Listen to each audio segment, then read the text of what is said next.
Salve Maria, pessoal, tudo bem? Hoje estamos aqui com o Padre Wander, como sempre, mas com a presença ilustre do seu Sepúlveda, do PH, e a gente vai falar sobre vida dos santos. Como é que a história de conversão e o impacto dos santos na sociedade atual se torna um elemento chave para que as pessoas possam encontrar caminhos pessoais, alternativas, até porque há multiplicidade de caminhos de salvação, porque há multiplicidade de tipos de santo, jeitos de ser santo, e nós vamos falar um pouquinho disso. Mas antes disso, o Padre Wander faz uma oração inicial para nos colocar na trilha correta de Nossa Senhora, né, Padre? Muito bem. Vamos rezar. In nome Patris et Filii et Spiritus Sancti. Amen.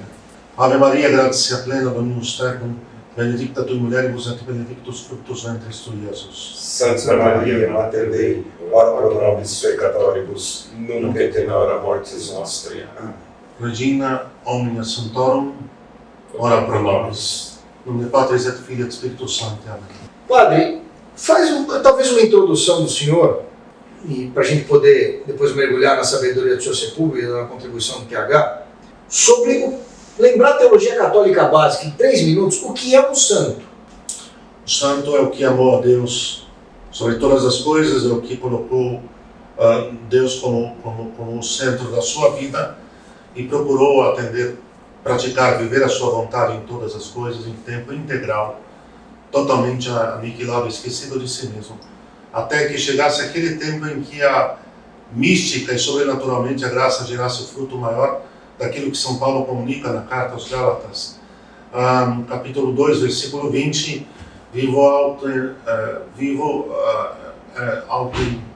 agora não me lembro de ordenação, vivo mas não sou eu, é Cristo que vive em mim. Autem iam non nego, vivit in vero me Cristo. Vivo autem iam non nego, vivit in vero me Christus. Essa é a máxima da santidade. Já não sou eu quem vive, mas não sou eu quem vive, mas é Cristo que vive em mim. Isso é o santo. Isso é o santo em tudo. O seu pensar é Cristo, o seu falar é Cristo, o seu sentir é Cristo. Por isso é obra da graça. Isso por nós mesmos, São Pedro inquiriu nosso Senhor, então nessa via tão estreita que já se vê que é impossível, quem vai dar conta de pôr em prática isso? Nosso Senhor terá respondido a ele, com outras palavras, mas ninguém por si mesmo, mas ninguém, mas pela graça, pela minha graça, pela graça de Deus. Ao homem, quem pode salvar-se? Quem pode ser santo? Quem pode salvar-se numa matéria, mas indo mais longe, chegar à perfeição das virtudes heróicas da caridade, que é o corolário de todas as virtudes. Ao homem isso é impossível, a Deus não. A Deus é possível, Então quer dizer, deve morrer, porque aqui tem uma coisa, Daniel, seu Sepúlveda, Paulo, e fique muito claro para nós. Em nós há uma batalha entre duas vontades, entre a nossa e a de Deus. Se Deus vencer, seremos santos. Se nós vencermos, nós nunca venceremos, nós perderemos. Mas se nós sufocarmos a soberania de Deus em nós, pelo nosso pecado, nós seremos terminados condenados. Então a santidade, eu acho que para mim a máxima de São Paulo é essa: vivo autem mia, non nego, vivit in vero in me Christus. Aqui sintetiza. E olhar para os santos, né, Daniel? Acho que nesta noite a conversa vai ser sobre isso, mas olhar para os santos. Nós estamos necessitados de olhar verdadeiramente para esses grandes ícones que quer dizer, o Dom Próspero Guerrangeiro fala uma coisa, né, no seu opúsculo, aquele panfletinho cheio de luz e cheio de grandeza intelectual, no sentido católico da história. Ele diz o seguinte: olha a imensidão de Dom Próspero Guerrangeiro. Ele diz que quando nós olhamos para o Nosso Senhor é o alfa e o ômega, Ele é o princípio e o fim, Ele é a meta, Ele é tudo, é o centro. Mas vendo Deus a nossa debilidade, a nossa miséria, Ele vem em nosso socorro, nos dando degraus mais baixos para irmos subindo aos poucos, até a configuração do seu divino Filho, os santos. Então Ele nos coloca como via e assegura os nossos irmãos no corpo místico de Nosso Senhor, que venceram pelo sangue do Cordeiro.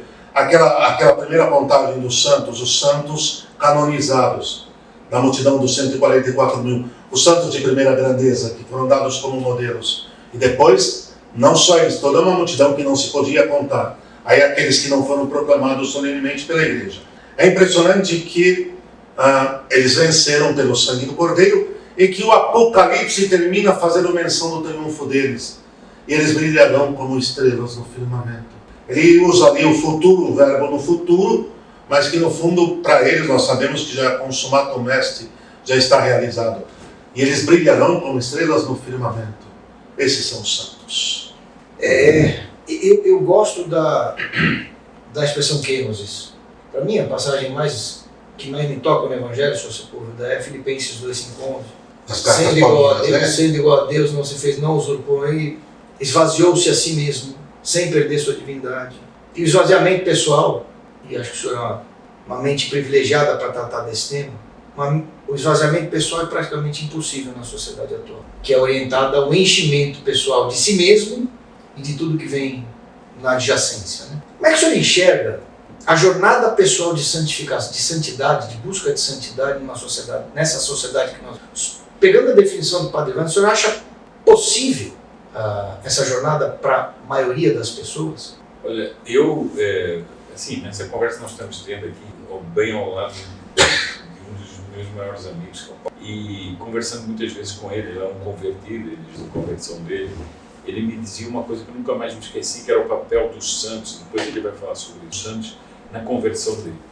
Eu acho que nós, hoje em dia, prestamos pouca atenção nos grandes heróis da fé que nós tivemos, e que são tão diferentes. Enquanto o Padre Evandro estava conversando, eu estava me lembrando assim, de passagem. Ontem foi São Tomé, domingo, São Tomé.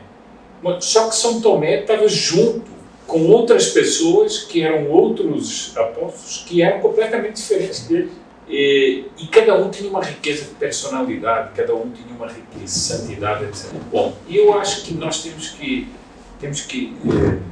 responder a uma dificuldade psicológica. Porque eu vou lhe dizer como é que eu, assim, quando era criança, eu tinha assim, um entusiasmo da ideia do santo, mas eu julgava que o santo era o seguinte, a pessoa já nascia mais ou menos com uma auréola, assim, e já era...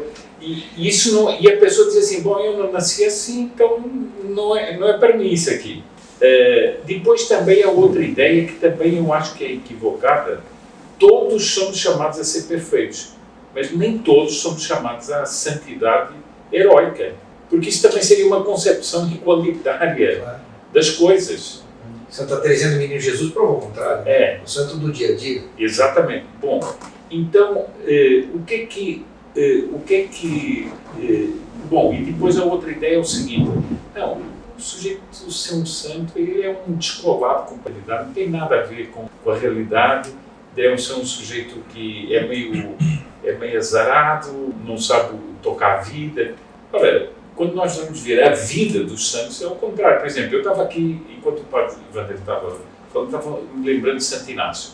Muita gente conta a história de Santo Inácio assim, ele teve na batalha ele foi ferido, não sei quantos, depois ele fica deitado, e como ele não tinha nada para ler, então ele leu a vida dos santos. Não é bem assim. E ele leu a Legenda Áurea. E não é bem assim por quê? Porque, na realidade, ele era uma mentalidade ainda medieval. Ele tinha toda aquela mentalidade do heroísmo da cavalaria medieval. Embora ele fosse mundano, mas ele ainda tinha aquela visão do heroísmo. Paradigma. Ora, a Legenda Áurea o que é que diz? São os cavaleiros da fé. No fundo, a ideia da Legenda Áurea é que aqueles santos são, sim, aquilo tem algo do heroísmo cavalheiresco. Bom, então eu acho o seguinte, nós temos que tirar um pouco certas dificuldades psicológicas que vêm da deformação. Bom, a outra coisa é o seguinte, eu acho que aqui é um problema, que a sociedade atual, ela não busca que a pessoa procure qual é a sua missão. Ou seja, o Padre Evandro tem uma missão, você tem outra missão, Daniel, o Paulo tem outra, e, enfim, todos que estamos aqui nessa sala, Deus tem uma missão para nós. Não, nós procuramos, não estou dizendo nós aqui, mas nós na sociedade atual procuramos a fama. O que é que eu vou fazer para ficar famoso? Fama pequena, média, grande, coisa assim. Ou sucesso, né? Ou sucesso, exatamente. Não é que seja conhecido, mas eu tenho que ter um sucesso na vida. Bom, muitas vezes nós vemos, eu estou me lembrando aqui, porque eu já fiz muitas lives sobre isso no meu canal, nós temos coisas muito interessantes. Por exemplo, pessoas que procuram um caminho, que eles sabem que é aquele caminho, e tudo dá errado para eles. Deus permite que tudo dê errado, mas eles não perdem aquilo que não perdem aquela vista, que é o seguinte: não, eu tenho uma missão, eu quero fazer isso, eu vou chegar lá. E também não se perturbam com as dificuldades da vida. Com o suposto insucesso aos olhares humanos. Aos olhares humanos. E às vezes é mais puxado. Às vezes os insucessos trabalham contra a própria vocação. Eu estava me lembrando só de São Patrício, por exemplo. São Patrício, ele quer se devotar. A primeira coisa que acontece com ele é que ele vai ser escravo. Ele vai ser escravo. Bom, já acabou a vida dele, teoricamente. Já acabou a vida dele. Depois o largam lá numas pastagens e ele tinha que cuidar de gado. E onde é que estava o homem que queria fazer apostolado? Mas só que acontecia um fenômeno interessante com ele, né? Ele se ajoelhava, os animais o rodeavam, o protegiam, e ele tinha o dom da oração. Quer dizer, então, era ao mesmo tempo uma contradição e ao mesmo tempo Deus lhe dava coisas que ele não estava à espera e que ele não tinha pensado. Agora, tudo isso eu acho que nós temos que ter em vista o seguinte: os santos são inspirações para nós. Nem todos são para imitar, porque nós não podemos ter todos os encaixe naquilo, né? Não podemos ter todos os tipos de santidade, mas eles são sempre uma inspiração. Sim. E outra coisa, por exemplo, eu lembro-me disso, que eu tenho isso muito vivo. Santa Teresa de Jesus, isso para nós percebermos os católicos de hoje em dia. Santa Teresa de Jesus, ela vê a decadência do Carmelo. As freiras cantavam, faziam soirées, digamos assim, nos conventos, recebiam convidados. E isso era a vida do Carmelo. E ela começa a reformar o Carmelo para ter uma austeridade carmelitana, etc. Então vai começando a fazer a obra dela de reforma do Carmelo, dos vários conventos. Chega uma ordem do Vaticano, do Papa, mandando ela desfazer tudo. Mandando ela desfazer tudo e voltar tudo ao que era. Qual é a atitude de Santa Teresa? Ela obedeceu? Não, calma aí. Ela obedeceu, mas o seguinte, isso aqui está errado. E o que reconheceu, ele enfrentou. E o que é que ela vai fazer? Ela vai falar com o Nuestro Santo Rei Filipe II. E vai lá falar com ele e diz: mas o que é isto? Então eu estou fazendo uma obra de renovação da Ordem do Carmo, etc. E agora vem esta Ordem do Vaticano. Ela vai falar com o rei. Ela não vai falar com o bispo, não sei o que, ela vai falar com o rei. E o rei famoso, né, Filipe II, Nuestro Santo Rei Filipe II, como dizia a Santa Teresa, vai chamar um núncio apostólico. E não sei se sabem que o Filipe II tinha uma personalidade tão forte que muitas vezes as pessoas ficavam diante dele e começavam a tremer. E ele dizia assim: sossegaos, sossegaos. Bom, e o núncio apostólico chega diante dele e começa a tremer. E ele diz: sossegaos. E ele vai perguntar o seguinte: o que está acontecendo? Por que a obra da irmã Teresa está sendo assim perseguida? Então veja o seguinte: há alguma coisa mais encaixada na vida daquela vida de Santa Teresa, do rei da Espanha? Uma pessoa pode ser mais ligada à realidade? Não. E ela vai conseguir reverter, que o rei vai conseguir do Papa que reverta. Então, nós temos uma ideia assim de passividade, de desligamento, e da pessoa que já nasce assim com uma auréola. E essas coisas não são verdade. Eu aprendi uma coisa pela experiência do estudo da geografia, do estudo da vida dos santos, que toda vez santo é aquele cuja primeira reação é fugir de Deus. O Jonas: não quero, não é para mim. O Padre Pio: não é para mim. Todo aquele que fala: manda para mim, Senhor, porque eu resolvo, esse aí não é santo. O Sr. Sepúlveda falou da vossa conversão, PH. Fala um pouquinho do papel dos santos num caso concreto, na tua vida, cara. Eu sei que você já falou assim em outras situações, mas nesse contexto aqui acho que funciona como um bom exemplo. Sim, eu só quero pegar um gancho que o Sr. Sepúlveda falou rapidamente, porque o Sr. Sepúlveda deu exemplo, né, pegando o que você comentou, Daniel, da dificuldade que as pessoas têm de hoje em dia praticar as virtudes em detrimento da fama, de aparecer e tudo mais. Isso é uma coisa que nós passamos diariamente, né, Sr. Sepúlveda? Até tema de muitas conversas nossas. Por quê? Muitas pessoas falam assim, mas o PH Box, vocês poderiam fazer assim, assim, assim, assado. Existem várias técnicas que você pode aplicar, neurolinguística, algoritmo, que é uma coisa que nós estamos antes de começar e tudo mais, que facilitaria o nosso trabalho. Que nós não teríamos dificuldades financeiras, que a gente conseguiria fazer muita coisa. Só que isso a custo do quê? Porque isso não é segredo para ninguém, não é rasgar a vela para si mesmo, uma coisa do tipo, né? Mas o trabalho do PH Box, ele foi consagrado a Nossa. E quando ele foi consagrado a Nossa Senhora, a promessa que eu particularmente fiz, comigo, né? A promessa que eu fiz foi que minha mãe, eu não preciso saber e entender tudo, mas então que eu seja utilizado como instrumento da sua vontade para a conversão de pessoas e que esse trabalho seja para enfrentar os maus da revolução que a senhora anunciou na aparição de Fátima. E no dia que eu não servir mais, coloque de lado. Então, eu já falei isso para o próprio público do PH Box. No dia que vocês perceberem que a gente está trilhando por um caminho diferente disso, nos abandone. Como o Paulo disse, né? Se vier um anjo aqui falar um evangelho, anátema. Se eu mesmo, Paulo, voltar aqui e falar anátema, seja eu. Claro. Exatamente. Então, e uma coisa que ajuda muito, e que me ajudou, um sacerdote que fazia direção espiritual comigo me passou e eu sofri muito, e foi ali que eu percebi a maravilha de ser católico, a ladainha da humildade. A ladainha da humildade, ela coloca você de joelho, e quando você começa a fazer, você começa a sentir as provações no seu dia a dia, e é a vida interior, não é algo que é para fora. E aí eu entro na questão da minha conversão.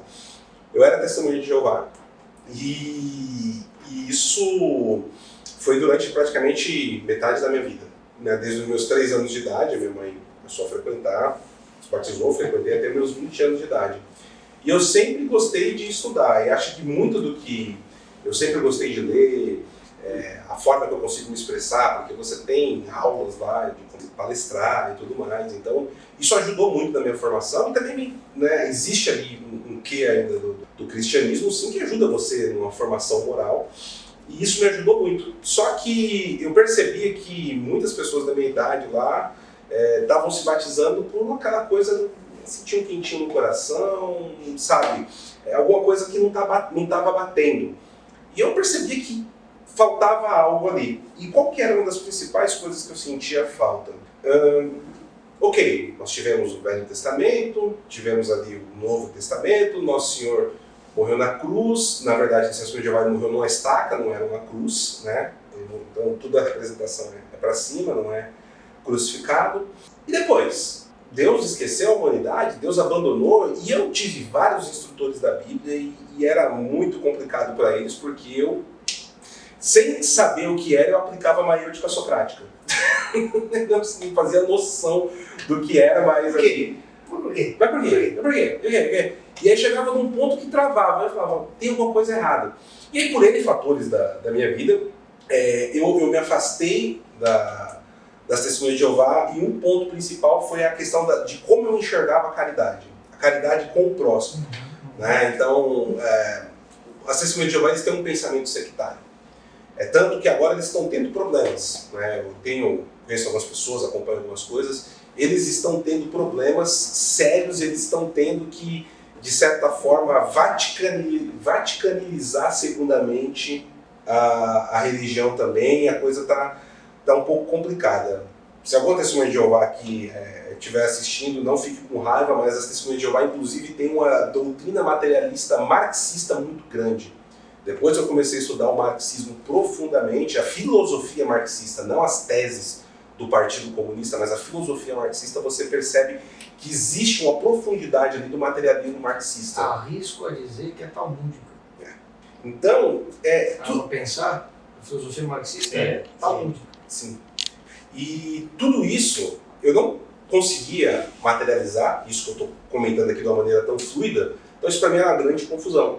E aí eu fui me afastando por questões tipo sectárias mesmo, assim, olha, a pessoa ali fumou um cigarro, ele foi expulso da religião, não senta na mesa para jantar com a família, amigos meus que eu tive que consolar que a avó era tudo na vida, que o pai foi assassinado e não podia sentar na mesa. E então assim, isso foi me afastando, e principalmente a falta de respostas. Só que o pensamento sectário, persecutório, é quase que policialesco. Você sente-se meio que num estado soviético. É num estado policial, assim, você está andando na rua sozinho, você tem a impressão que tem alguém vendo alguma coisa assim. Mas toda seita se alimenta do medo, isso é essencial. Exatamente. O Então, medo de não pertencer ou o medo de ser flagrado. Exato. Então, esse sentimento demorou muito para sair. É como você pegar ali uma água suja e colocar na água limpa até isso sair. Então, foram quase 10 anos da minha vida. E nesse processo, desses 10 anos, os últimos 3, foi quando eu comecei a me aprofundar em estudos mais voltados à questão política, histórica, para entender como as coisas estavam chegando até aqui. Esbarrei no professor Olavo de Carvalho, e aí comecei a estudar com ele, comecei a fazer o COF, e aí você vai pegando muitas coisas que foram acontecendo historicamente, e em vez ou outra alguma coisa que santo, tal, etc. Tá, mas deixa eu entender isso daqui. Porque pelo que eu estou entendendo, a Igreja Católica teve um papel predominante na formação do que a gente entende hoje como o Ocidente e boa parte do Oriente até. Então tá faltando, acho que aqui tem um caminho que eu não estava entendendo. Basicamente não estou tirando a China. E o Japão. E aí eu comecei a estudar. Eu era extremamente arrogante, eu era, assim, eu praticamente cometia altas heresias contra Nossa Senhora. Assim, eu era um detrator de Nossa Senhora profundo. Ela ama mais esse, você sabe. Pois, olha, se eu for contar muita história minha que eu tenho com Nossa Senhora, meu amigo, até na minha conversão, antes de eu pensar em ser católico, do nada, eu estava num momento muito difícil da minha vida, me bateu de rezar Ave Maria, eu rezava Ave Maria e não entendia porque eu estava rezando, e na frente eu tive a resposta, mas isso eu deixo para uma outra oportunidade. Lá no Centro Dom Bosco eu conto essa história, tem lá o vídeo para quem quiser ver, né, no canal do Centro. E, enfim, então eu comecei a estudar o processo de queda ali do Império Romano, finalzinho do Império Romano e tal, aí bati em São Bento. Aí quando eu bati em São Bento, que inclusive meu santo de devoção, eu falei, rapaz, aí de São Bento, Santo Agostinho, e aí daqui a pouco São Francisco de Assis, o papel que São Francisco de Assis teve em algumas questões políticas, e daqui a pouco passei assim ao largo de São Tomás de Aquino, mas falei, isso aqui é interessante. Deu um pouco de preguiça, você fala, depois eu vejo Depois né, a sua teológica... Depois eu vejo direito. Exatamente, né, começa a vir pela sua... Foi passando a fonte de agora e voltou. Exato. E aí, eu comecei a perceber o que eu falei, a profundidade que a Igreja Católica tem na formação da sociedade e como isso foi combatido depois, no processo revolucionário, isso tem uma profundidade. E por que isso aqui é completamente diferente do que eu aprendi no dia a dia do brasileiro, inclusive do brasileiro católico? Porque eu venho de família nordestina. Mas existe? Porque assim, e aqui eu amo muito o Nordeste, eu sou descendente de nordestino. O Nordeste ele guarda diversas tradições, inclusive medievais, muitas tradições católicas, mas... o que há de catolicismo mais profundo no Brasil está no Nordeste. Está no Nordeste. Não tenho dúvida nenhuma disso. Só que ao mesmo tempo tem uma Boca interior de São Paulo também, desculpa, mas é só. Tem uma carga de sincretismo religioso muito grande também, que vem principalmente no católico morno do Nordeste, e esse era o caso da minha família. Então você aprende que o quê? Que, não, santo, você está cultuando outro Deus. Opa, peraí. E existe muito na cultura mediana do Nordeste, não aquela mais religiosa, não, eu coloco o santo lá de cabeça para baixo na copa d'água, esse tipo de coisa. Uma macumbada, né? É um sincretismo, né, que tem lá. E aí eu tinha essa percepção muito errada da questão das imagens, a questão dos santos. Então, quando eu era criança, às vezes, uma vez por ano, meu pai me levava em Aparecida, E eu olhava que não era como o santuário está hoje, eu via aquela construção gótica, eu tinha aquela coisa do santo na cabeça, eu tinha medo. Eu via a Igreja Católica como uma coisa obscura. E quando você passa a entender e percebe que os santos são o verdadeiro tesouro da Igreja para nós, foi aí que se deu a minha conversão. Então, por exemplo, um outro santo que eu amo muito é São Francisco de Sales. Como ele combateu as heresias calvinistas em Genebra. Aquilo ali é uma história que, quando eu vi, eu falei... E quando você para mal comparar, muito mal comparado mesmo, o nosso trabalho, né, Sr. Sepúlveda, tem muito do que São Francisco de Sales fez. E hoje a gente tem tanto recurso, olha aqui o que a gente tem. São Francisco de Sales tinha o quê? Pedaços de papel e uma pena para combater uma prensa. Em geral, uma pedrinha que ele subiu. Exatamente. Então, assim, e hoje você que está assistindo, né, dá 2 cliques, vai na Amazon, compra lá a Controvérsia Católica, que foi tanto suor, com tanta entrega. Eu achei muito legal que vocês falaram de Santa Teresinha também. Santa Teresinha foi uma santa que eu conheci na minha conversão. E o que eu vi ali? Que nós podemos, no dia a dia, falhar e mesmo assim ser amados por Deus. Né? Uma passagem de Santa Teresinha que me marcou muito é aquela que ela estava doente, que no final da vida, quando ela ficou doente, ela ficou um pouco desgostosa, né? Teve um dia que ela foi para o sacrário, aí ela falou, hoje eu não quero rezar, eu vou ficar aqui só contando os azulejos. Tipo, é uma espécie de desafio. Mas tô aqui, mas não tô, tá? Mas depois ela ouviu de Nosso Senhor, né? Foi nesse dia que eu mais amei você. Porque mesmo não querendo rezar, você quis ficar na minha companhia. Então, são histórias assim que vai tocando a gente profundamente e a gente começa a perceber a Igreja Católica como ela é de fato.